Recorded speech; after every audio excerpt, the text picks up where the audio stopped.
Hello students, how are you all? I hope you all are doing well. Today I am going to take up new poem with you, Wind, written by Subramanyam Bharati. Dear children, we all know that wind is a natural phenomenon. And in this poem, the poet talks to the wind, and the power of the wind has been described. And he says that wind is destructive in nature. Of course, everybody knows that. And he has linked the destructive power of wind to the adversities of life and says that the weak people break down, but stronger people emerge out of adversities. Uh, they grow more and more stronger during such situations. The poem gives an important message that we should be mentally tough and physically strong in order to survive the hardships of life. A weak person breaks down like a weak building and crumbles. We must make these destructive forces our friends with our strength and determination. So first of all, I am going to start with first stanza of the poem. Wind comes softly. Don't break the shutters of the windows. Don't scatter the papers. Don't throw down the books on the shelf. There, look what you did. You threw them all down. You tore the pages of the books. You brought rain again. You are very clever at poking fun at weaklings. Dear children, in this stanza, the poet is talking to the wind. He asks the wind to come softly. So he is saying that the wind should not be very strong, loud. It should be soft and subtle. Then he says that wind is very powerful. It is destructive. It breaks the shutters of windows and scatters the papers. When the wind is very powerful, all the books which are kept on the shelf fall down. So here the poet is describing the power of the wind. Then he says to the wind to look at the destruction that it had done. Whenever there is a strong wind, all the things that are weak, like small plants, tiny children, etc., they all get scared and they can even fall and get hurt. We can say that in the initial part of the poem, the poet is referring to the wind as a young child. He is saying that it should come softly, just like a small child does. And in the later part, we come to know that the wind is destructive just like a youth, just like a young boy or a young girl who is full of energy, violence, and destruction. Now, let's proceed further with these lines. Frail, crumbling houses, crumbling doors, crumbling rafters, crumbling wood, crumbling bodies, crumbling lives, crumbling hearts. Here, the word crumbling is repeated so many times to lay stress that everything crumbles in the face of a strong wind. So, the writer is saying that when wind is very powerful, it is very strong. It leads to breakage of everything. Houses which are weak fall, doors which are weak fall, the beams on which the roof of the buildings are supported, they also fall. All the wooden structures fall. All bodies of people fall. Animals, lives, hearts. So he is saying that everything crumbles. Everything that is weak reacts by falling down and breaking in the face of adversity.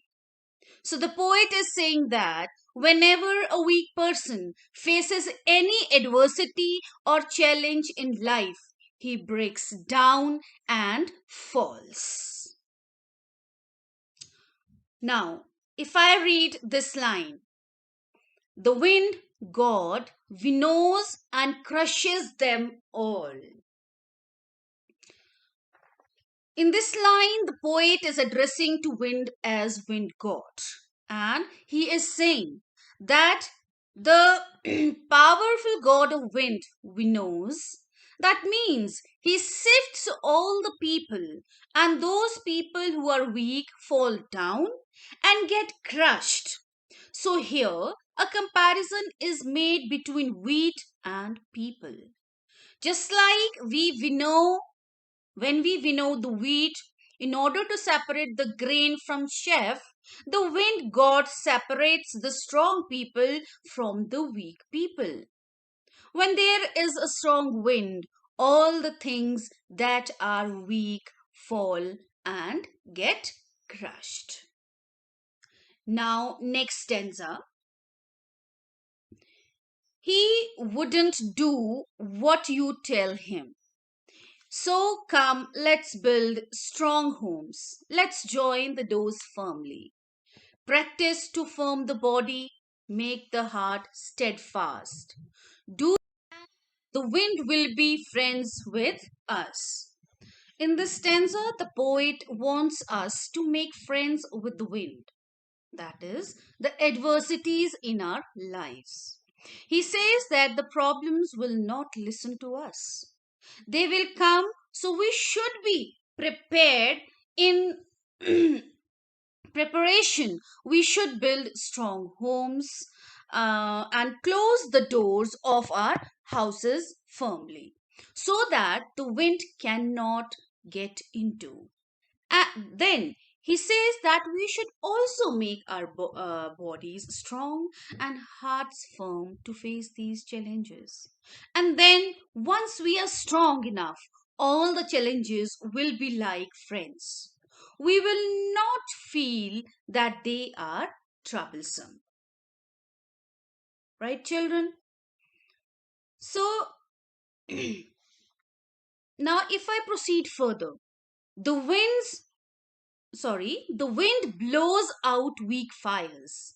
He makes strong fires roar and flourish. His friendship is good. We praise him every day. In this stanza, the poet has kept the wind on a pedestal. He is comparing the wind to God. He says that wind is God and we praise wind every day. He adds that everything that is weak gets finished off in the face of the strong wind, and all the things that are strong flourish and grow to become stronger.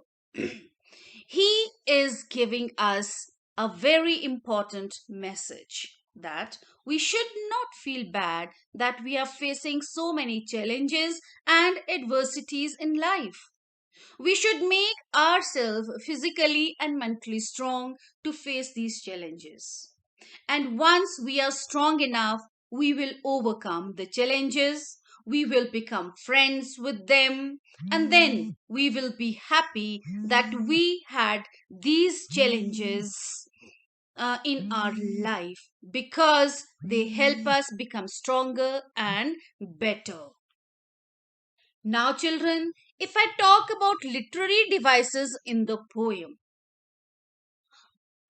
so we have first of all anaphora, then personification, repetition, alliteration, and also symbolism. Now, if I talk about anaphora, now what is anaphora? When a word is repeated at the start of two or more consecutive lines, it is the device of anaphora. So, in this poem, lines 2, 3, 4 begin with don't. No, this word is repeated don't, don't, don't. Line 6, 7, 8 begin with you. So, that's why here the literary device is anaphora. Now, second is personification. Wind has been personified in the poem. When the poet says, you are, he is referring to wind as you. That means he is treating wind as a person. Now, repetition. Crumbling is repeated many times to lay emphasis. The poet wants to say that the wind crushes everything that is weak. That is why he repeats the word crumbling. Next, we have alliteration. So, uh, alliteration you're studying from junior classes also. It is the repetition of a consonant sound in close connection.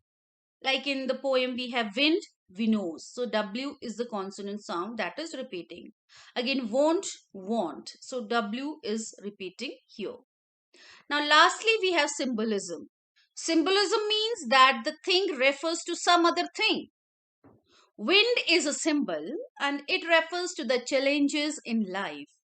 He is using wind as a symbol for the adversities in our life. So these were the figures of speech in this poem, children. I hope you all have understood. Thank you so much.